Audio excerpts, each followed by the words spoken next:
A few years ago, my dad, a retired attorney who prided himself on catching every single typo, brought his laptop into my office with a huge smile on his face.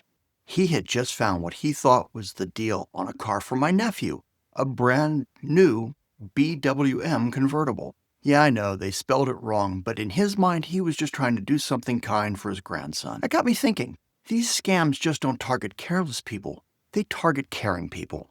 People like my dad who simply want to do the right thing by the people they love. Stick around for a few minutes because I'm going to walk you through how families like yours are being targeted online and how to protect the people who matter most. I help families in the sandwich generation, those balancing aging parents and growing kids, protect their finances and their peace of mind.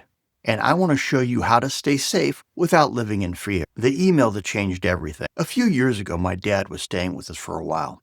He had been retired for about 15 years and after practicing law for more than 40. If there's one thing you need to know about my dad, he was an ardent proofreader. Spelling errors, grammar slips, dangling modifiers, they all drove him nuts. So naturally, I drove him nuts. One morning, he walked into my office, laptop in hand, proud as can be. "Timmy," he said. And when it's Timmy, not Timothy, I know I'm not in trouble. "You've got to see this. They want to sell me a BMW convertible for your sister's son." Apparently, he was excited that his grandson, who had just made the JV swim team and might be driving in a year or two, could drive in style when he was ready to drive. The email promised that for just $10,000 wired today, they'd send over the title immediately. The subject line read, "I'm not making this up. Exclusive offer on a BWM convertible." BWM? Couple too many W's? 3 exclamation points and a dozen other typos? This from a man who once edited my college papers with a red pen and a ruler?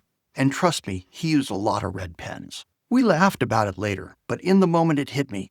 These scammers aren't just hiding in the dark corners anymore.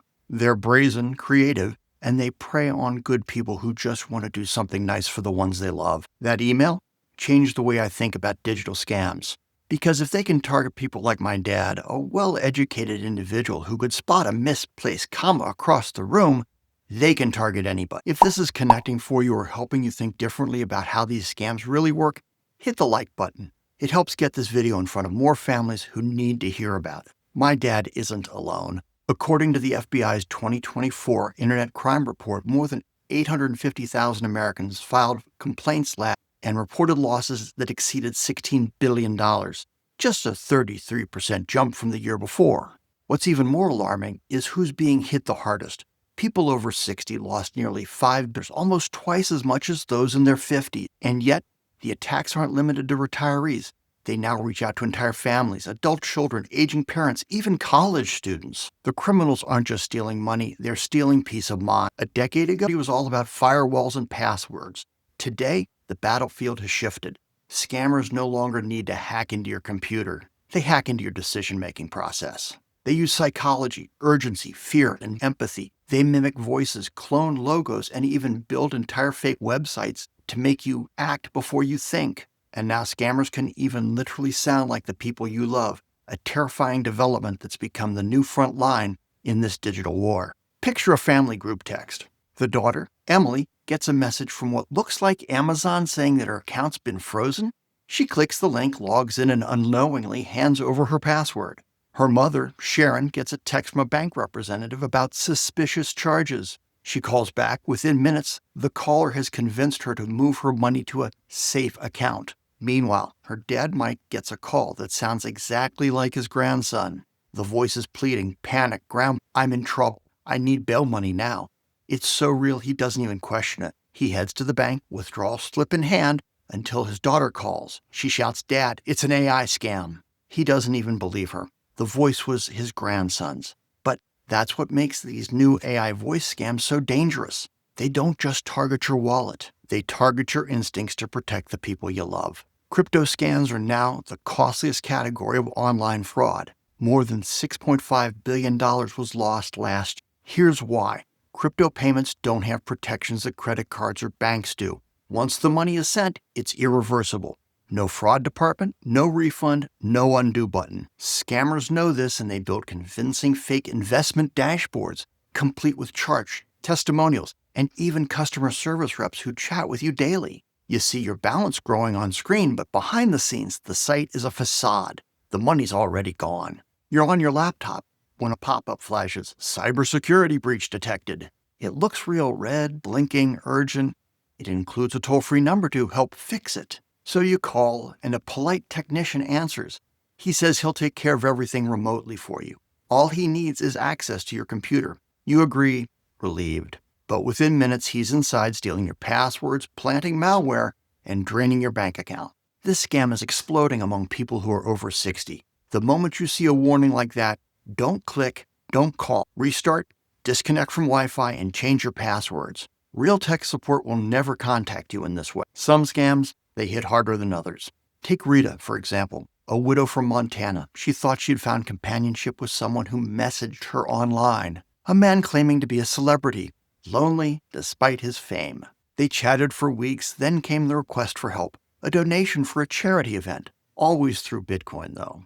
By the time she realized it was fake, she had lost $90,000 and, in her own words, my heart and my soul. Romance scams aren't just financial crimes, they're emotional, they're abusive, and they're growing faster among older adults entering the dating world. If you ever doubt a photo or a profile, do a quick check. Drag their image into Google Images. If it shows up in multiple places, it's a fake. The same goes for video. If it feels off, it probably is. It's tempting to think that only the gullible fall for scams like this, but that's simply not true. Most victims are intelligent, educated, and careful until emotions enter the equation. Scammers exploit our moments of vulnerability, grief, loneliness, stress, and fear. They sound helpful when you're confused, sympathetic when you're hurting, or urgent when you're distracted. Even the most cautious person can make a split-second decision they're going to regret. Artificial intelligence is now part of the problem. Deep fake voices can mimic loved ones in real time. AI-generated faces create fake profiles so realistic that even facial recognition software struggles to spot them. Criminals can now write a perfect personalized email in seconds. A scam that once took a team of fraudsters now takes one person with the right tools just a couple seconds. That's why awareness, not antivirus, is the new frontline defense. So what do? It starts with a conversation. Talk about scams the same way we talk about health or safety. Set up a family fraud protocol. No one wires or transfers money without a phone call first. Nobody shares verification codes over text or email. Everyone uses two-factor authentication, even for Netflix and email. And here's a big one. Create a family code word for emergencies. If someone calls saying they need money, ask for the code word first. If they don't know it, hang up. If something feels urgent, that's your cue to pause, not act. And most importantly, share what's happening. When parents and adult children communicate, they close off the scammer's biggest advantage, isolation. Even the best precautions sometimes happens. If it does, act fast. Contact your bank or credit card company immediately to freeze your accounts or reverse charges. Report the crime to the FBI's Internet Crime Complaint Center, IC3.gov. If personal information was stolen, visit identitytheft.gov for a recovery plan. Save every text, receipt, and message. They're evidence. Shame keeps many people silent, but speaking up helps others. These reports are what help shape national investigations and prevent future losses. We used to think that cybersecurity was just about protecting computers. Now it's about protecting relationships between parents, kids, spouses, and even advisors. Fraudsters don't just steal money, they steal trust. They make people doubt their judgments and disconnect them from those who can help. Whether it's love, money, or pop-ups, they all require good judgment.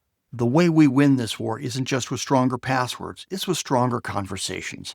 So folks, let's wrap this up and put a bow on it for you, shall we? The new scam war isn't just fought in the dark corners of the internet anymore. It's fought in your text messages, inbox, social media feeds, the places you live every day. Whether it's a fake job, a fake love, or a fake phone call, the best defense is the same. Slow down and verify. You know, as I think back on that morning when my dad proudly walked into my office with that BWM convertible email, I'm reminded that these scammers don't just target strangers. They target families, people you trust, who care, and just want to do the right thing by the ones they love. My dad wasn't careless. He was smart, he was generous, and wanted to make his grandson smile. That's what scammers count on. Not ignorance, but empathy. So the next time a message pops up, the one that feels a little too good or a little too urgent, remember the BWM, take a breath, double-click, and talk it out. Because awareness isn't just about protecting your money. It protects your relationships.